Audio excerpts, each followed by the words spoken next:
without further ado, we have a slideshow here, also a video that we can play if Cameron wants. And this is Cameron, okay?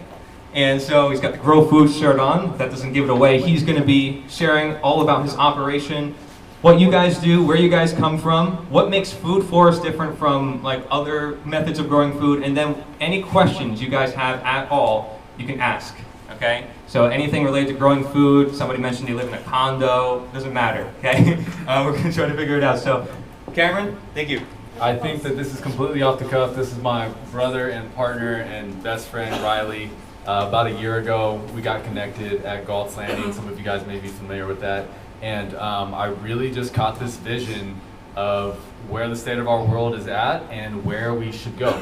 And I think a lot of the inspiration just comes from, we can see what's going on in the world, and we all have this innate calling to be more connected with like nature, right? And I really just caught the vision that growing the food is really the solution to most of the world's problems right now. And I truly, utterly believe that, and I live that. Like, that's what my day-to-day life looks like, is how are we growing more food. So thank you, Corey, for putting this on. Jessica, right? Yeah. Thank you for having us. Thank you all for showing up. To me, I feel like this is just a space to share a message and a mission of what we're doing. And me and Riley will just share some stuff. So is that cool? Cool. Yeah. This is off the cuff. Usually I like to sit down in a circle with people. So again, this is almost a new atmosphere just to be in front of people. But I'll share a little bit of my story. But first, probably the only like premeditated thing that I would say is we are here to remove the poisons from our food and water supply chains. We are here to grow food instead of lawns and instead of ornamentals. And we're here to localize our food and water supply chains in the same way that we're sitting in a market that has local food. Like, we're in a building right now that's exemplifying that, and we just came from a property that is also exemplifying that, where they decided to turn their entire backyard and some of a preserve, which is another story, it's kind of funny, into edibles. Like, that's what they decided to do. And we're here to incorporate regenerative practices that rebuild our world and support life and create sustainable systems. And I define a sustainable system as a system that generates more energy over its lifetime than it consumes. And that's what we're doing by putting plants in the ground that support humans, that support life, that bring in birds. I feel like we're building botanical gardens that we get to eat out of. So, yeah, it feels good to be here to share with you guys. I'd like to ask Riley if he'd like to introduce himself, and then we'll talk a little bit more about what we're doing. So, hello, my name is Riley. Came down here from Kissimmee, Florida, a little bit of a ways. Originally from Arizona, so I'm going from a hot to a wet heat. I got involved with this mission, with this lifestyle, about 5 years ago, sitting on my computer, working for a pharmaceutical company, finding out that there's a better way to live my life, finding out that there's something that I can contribute to this world that is not just typing on a computer and filling prescriptions for people, where there's really health and abundance outside the medical industry, and just in different ways. Traveled around, I landed in Florida.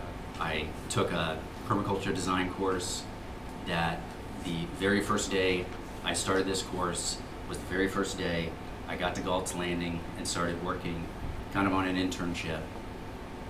A couple months later, I met Cameron flinging water hyacinth, if you know what that is, it's a pain in my ass, out of a pond, and we formed a brotherhood looking for partners in a business, so that way we could take our experience, take our mission to the world and Florida at large. I just got back from Georgia, so it is going further than just our home base. It's catching on everywhere, which is inspiring. We've got an awesome team. We've got an awesome family that we're building, and we're always looking to extend it. We're looking to connect with communities, have them connect, have them grow. This is not us about being the know-it-alls to do it. It's about teaching. It's about getting people connected so that way they can do it themselves and inspire others and teach others. So that's kind of the mission that I live by, and I do it for my family, I do it for my community, I do it for my brothers, and that's why I'm here today. Thank you. Cool. Yeah, a little bit about my story as well. So again, like you said, we got connected at Galt's last year, and actually, no, a little bit before that, I decided that if I was going to be a man, I was newly married, and I was going to put food on the table, then I was going to literally put food on the table. Like, I decided that, right? Got connected with Galt's, got connected with Jim Gale, for those of you guys that might know him, and then that's where Riley and I got connected, started doing some work. And what I noticed with Food Forest Abundance, and to clarify, Food Forest Abundance is a global cooperative that inspires people to grow food instead of lawns. That's what we got connected with, and then we actually formed a formal installation business, so that's what we do. But at the beginning, when I got connected there, I saw that everywhere was buying designs because we were all getting this vision of like, okay, we need to turn our lawn into an asset, into something that's productive, right? But there wasn't anybody that was actually helping people to put it in the ground. It's a lot of work to do this, who we were talking about with Bridget, right? Bridget and Corey, and they're showing us what they got and stuff, and they got stuff in the ground, and it's amazing, and they're always like, hey, how can we take it a little bit further? How can we get a little bit better, right? So feel honored to just share that vision and message. But that's really how like the formality of us coming here and doing this, like Riley said, we're not know-it-alls. I think something we've been really inspired recently is a lot of what we've been doing is installing and implementing Food Forest in people's backyards. So coming through and ripping out all the grass, laying down all the mulch, and we're really building forests. We're building an ecosystem. That's what we're doing. It's, if you look at, and I usually love pointing to a forest because you can see it. You ever looked at a forest? That thing is taking care of itself, right? Like, it has no inputs. We all know this. We can look at it, we can see it. So what if we could just build that with plants that feed us, right? Like, that's a food forest. So how many people have heard of a food forest? And then keep your hand up. Hands up one more time. Keep your hand up if you feel like you have a little knowledge of what it is. Okay, keep your hand up if you feel like you can explain it to somebody. Okay, keep your hand up if you have one. Okay, there you go. Okay, this helps me see the room. I probably should have started with something like that. So, Yeah, you got the peppers because they don't like peppers, right? And you have to do container gardening, is that right? Yes. Okay, so there's a lot that can be done with container gardening. Raised beds. I myself have done raised beds in a tight space. And you just work with what's available to you, working with whether it be shade, high winds, moisture level, all of those good things. Netting is your best friend against critters, whether you build something with a polytube that just kind of encompasses and domes it, so that way it can be protected. Are you hand watering each day? Or hand watering it for irrigation? There's things that you can plant, whether it's mosquitoes or rodents, rabbits, whether we use mint that can help with ants. There's lemongrass, there's bee balm, there's lemon balm. There's certain things that you can create kind of a perimeter that is supposed to protect you. There's living fences that you can plant to keep animals out, whether they're larger with deer. I mean, deer is something that we're constantly strategizing against to protect what's sacred to us. And then if we need to, we can create something that's also beneficial for them, so that they've got something that is for their taking while we have something for ourselves, so that we are kind of balancing this shared space. So there's definitely ways of incorporating the animals in some way, not just deterring them, but being strategic in how we implement something that will just protect our investment is key. I think this is a good time to insert that. So these annual veggies, like, we all love these, right? Like the comments. If I say annual veggies, we all kind of get what I'm saying, right? Like the seeds, carrots, beets, and all that stuff. It's seasonal, right? This is probably a good time to talk about a lot of what we do with permaculture is finding a native or what would be a perennial plant, right? That comes back typically every year, and finding stuff that's a little bit hardier. So fruit trees are an example of that. Like, they have their season, they come and they're there, right? So if we can help them when they're younger, then, we've all seen a big fruit tree. The thing just takes care of itself, right? So there's other crops that we can use in this environment that have high calorie, that can support us, like bananas, plantains, cassava, sweet potatoes. These are all things that you can stick them in the ground here and they'll grow. Yes, when they're young, might need a little bit of protection from the deer and stuff like that. But that is really, and I say that because that's the systems that we build, is we want to plant stuff that is a little bit like, how do I say it? Just annuals need a baby, right? They just need a lot. They need a lot of love and whatnot, right? So if we can plant stuff that's a little bit hardier, There's a bunch of spinaches that people don't know. We don't sell them in the stores. Your longevity, your CISO, your Okinawa, your Katuks, your cranberry hibiscus. Like these are stuff that'll flourish here and they get big. You have more greens than you can even eat. So we're getting into a colder season where it's not as fast, right? But if we can grow stuff like that, that's a little bit harder, that we can set it and forget it, doesn't that make a little bit more sense than babying our kale? Yeah.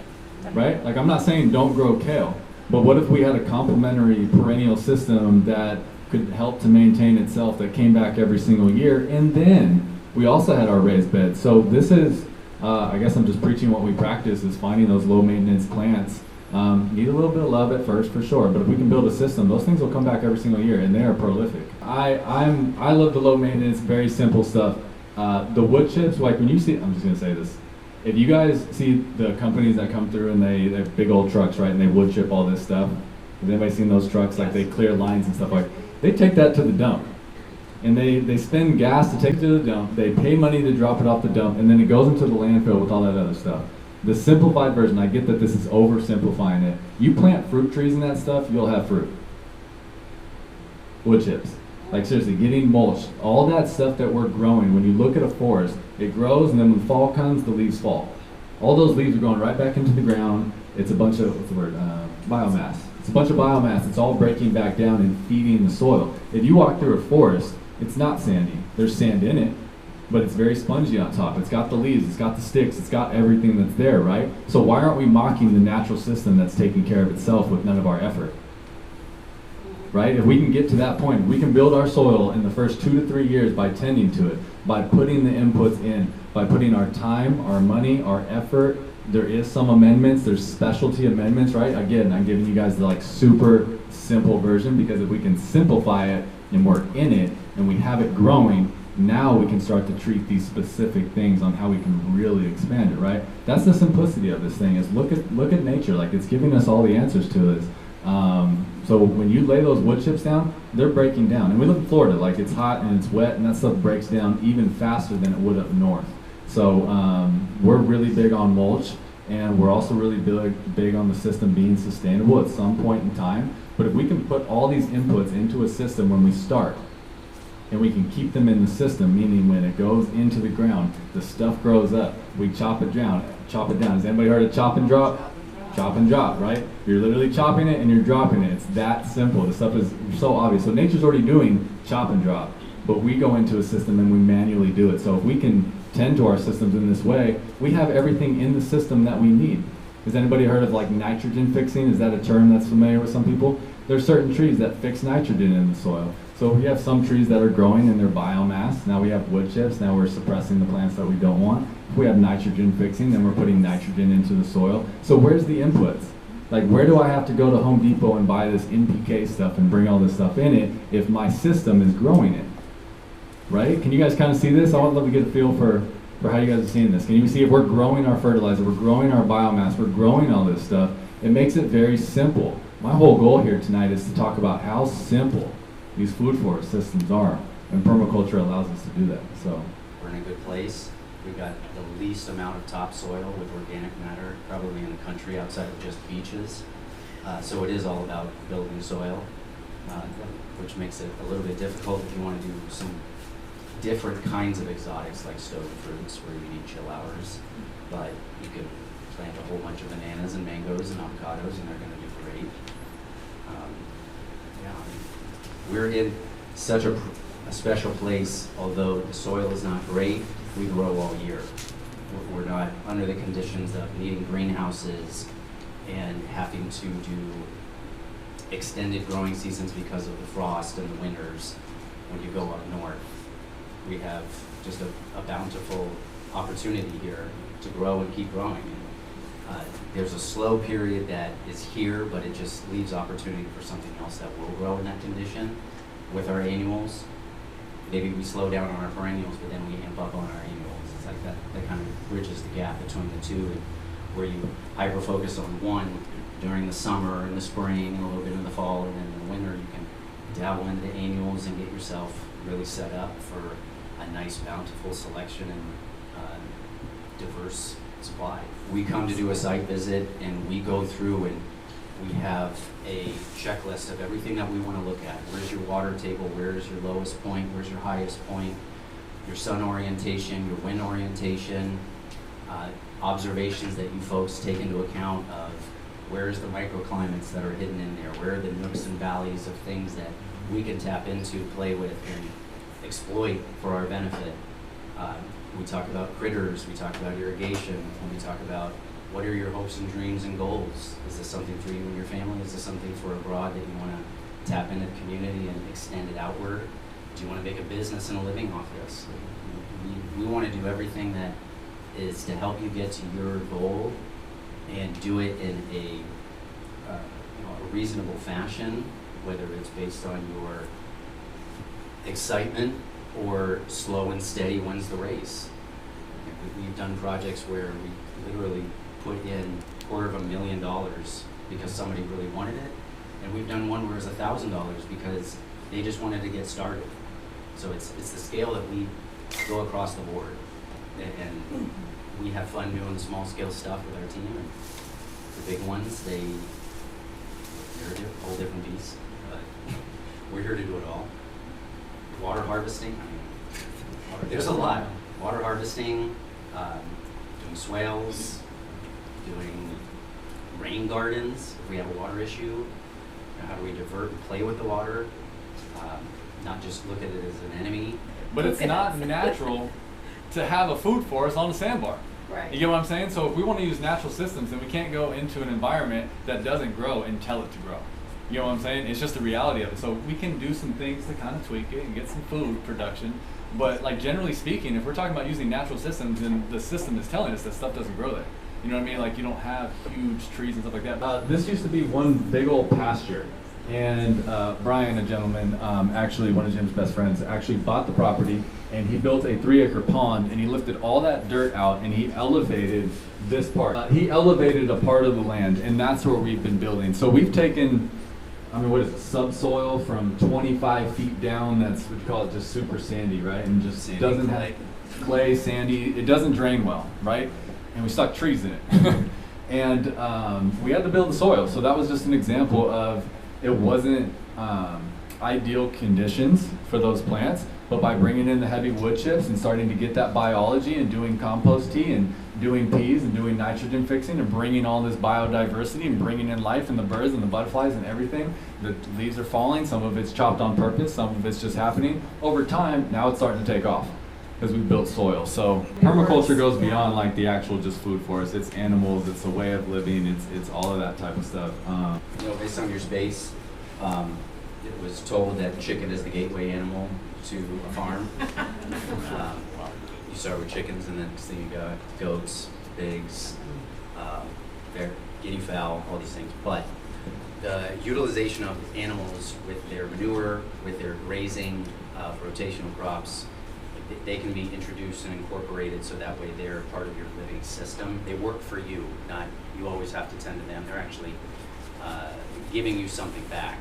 You know, another one that is on the tiniest of scale is worms, composting worms.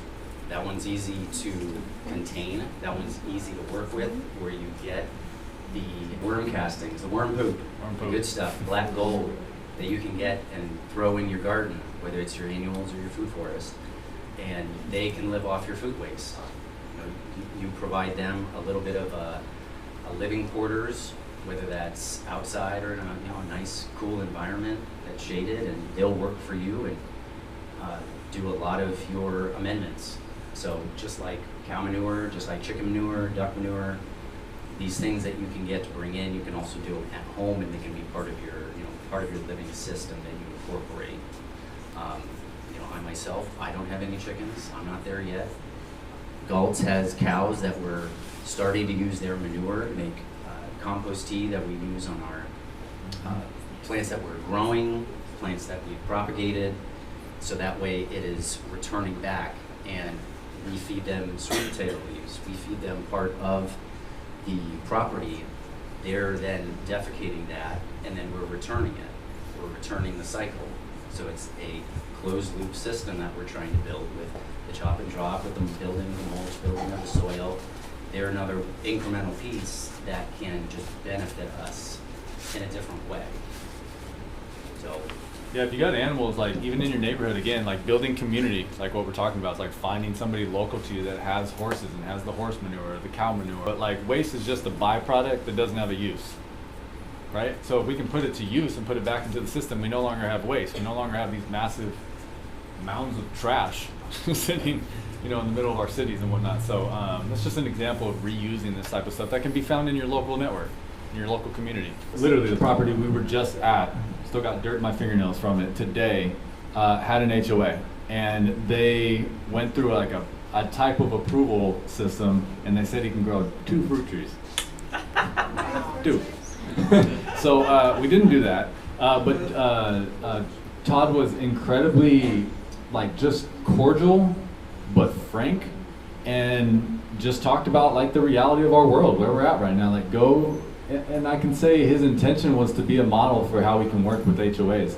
If you guys want help specifically with that, I would gladly connect with you guys. We did want to approach up front. We wanted them, and the way he framed it was just beautiful, right? Was this is the reality of where we're at. I don't want to pay $12 for an avocado in a couple of years, and I want the poisons out of my family system.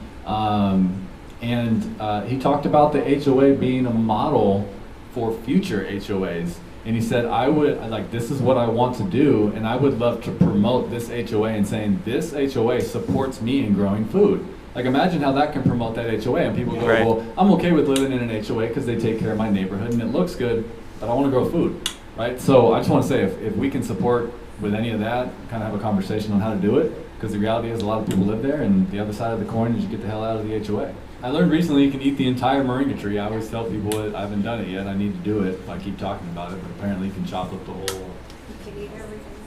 yeah, the entire thing. When we're serving somebody, our goal is to find a combination of like what's the actual environment, like what's available to us, and what's somebody's goals, and then try to merge those. You know what I mean? So I always say money speeds up time, right? Like you can do heavy inputs into a system and buy large trees and lots of mulch and lots of compost tea and lots of castings, and we do that, right? But there's also a slow way to do this. I always say, and it's so real, you can grow a food forest with a handful of seeds if you start right, you know? It might take you 40 years, but you can do it, right? So it just really depends on what you're looking to do. I mean, getting mulch down on a system and building soil and then doing cover crops and laying that down, if you did that for the first 12 months, it's something that we are approaching our stewards with right now, because we're going into a season where it's not the best to plant. Like we will if they really want to, or there's certain species like native species that we will. But the best thing you can always be doing, because remember, we don't feed plants. We don't feed plants.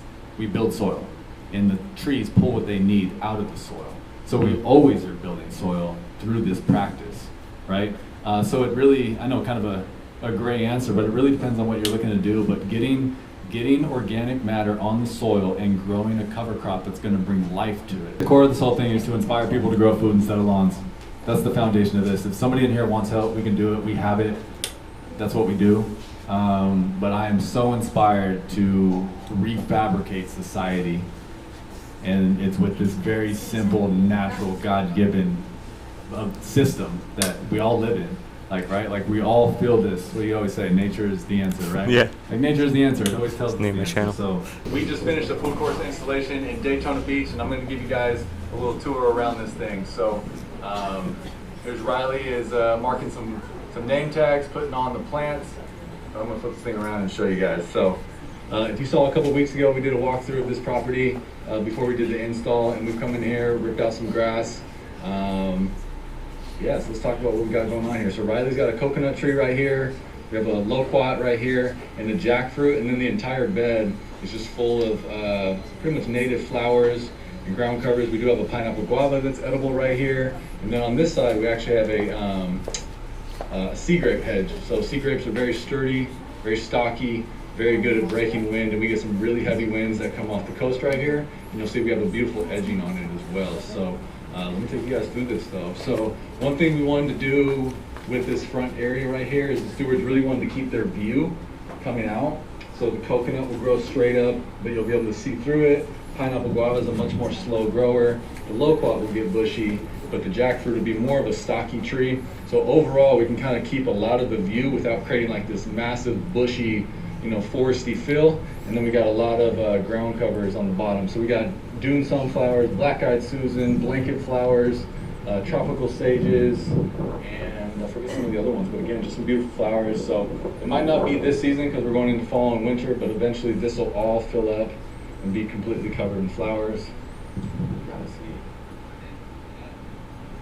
some of the flowers. So anyway, super beautiful. Malachi wrapping up.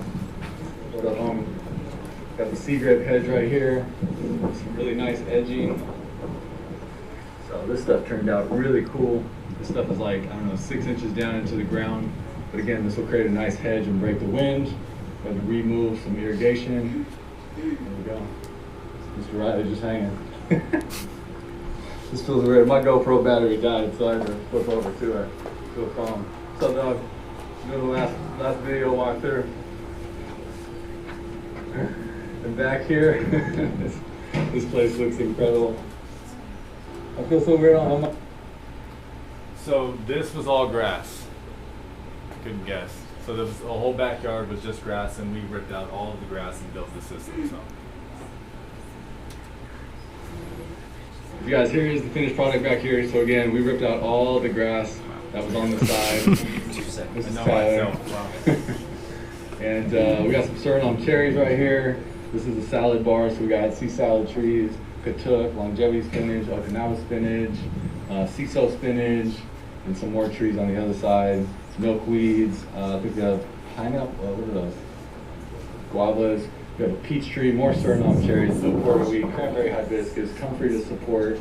We got some herbs on the ground. We got some sunshine mimosas. Got moringas trees. We got a couple moringa trees that will give us some canopy. Also some really good soil builders. More sea salad trees. This is a beautiful guava. We got pigeon peas that can build soil. Native fire bushes over here. Man, goldenrod, milkweed, more tropical sages. We got pineapples on the ground. We have a jabuticaba. We have an ice cream bean actually.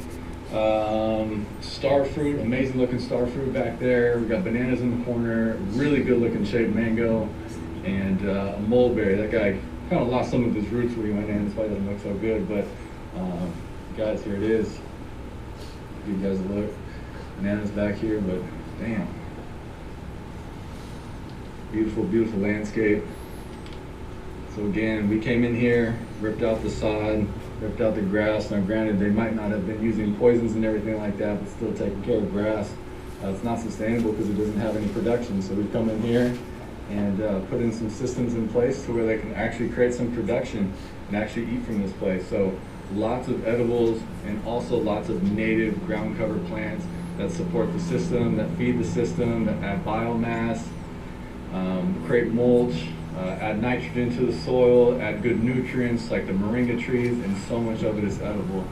So anyways, you guys, it feels weird recording this on a phone because my GoPro died, but this is absolutely incredible. This is the way. It's time to grow some food. And there we go.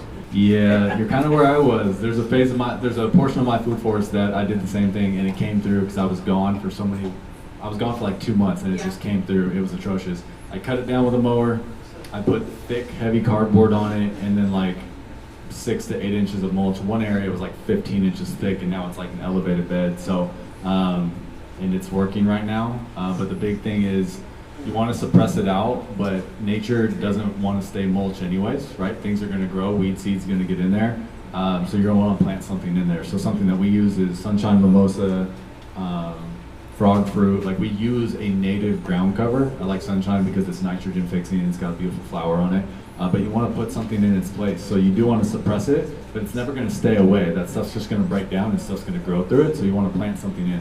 Like the name of the game is to plant what we want in it. Nothing's going to stay bare, which is why our landscaping industry, which is an $11 billion annual industry in the United States, is just it's an unsustainable cycle. We keep trying to cut things to make them stay the same. That's not how nature works, right? So if we can put something in it that we want there that is productive or functional, then we have our system. Yeah, I personally believe the sunshine mimosa is a little more aggressive. Some people say it's even invasive, but at least it's functional. I believe the only thing that can decompose the poisons that exist in our system today is nature. I believe that nature is the path to freedom. And if we can harness all the resources necessary for us to live off of, then that's freedom. I believe the only true free person outside of spiritually and mentally, like physically in this world, is the small farmer. I really believe that. Like if you have access to your food supply chain and clean and drinking water, you can be free. A 5-gallon bucket, and you use your recycled material, anything. It's not, in traditional composting, you usually don't put meat and you don't put onions in there, but you put everything in there. Okay, so no onions. No, you can do This everything. one you can, yeah. You do everything. I gotta write this down. Citrus, We'll get you connected. Okay. yeah, all the scraps, everything in there, and then you provide with some dry material, which we use shredded paper, and then you press it down, and then we have a live living, what's the spray? Lab. Lab. I don't know what it stands It's for, but it's lab. abbreviation. It's this lab moisture that helps break it down, clear and mask the odor, so that way you're not Right. getting any break down fumes. Yeah. And then you press it down to get the air out.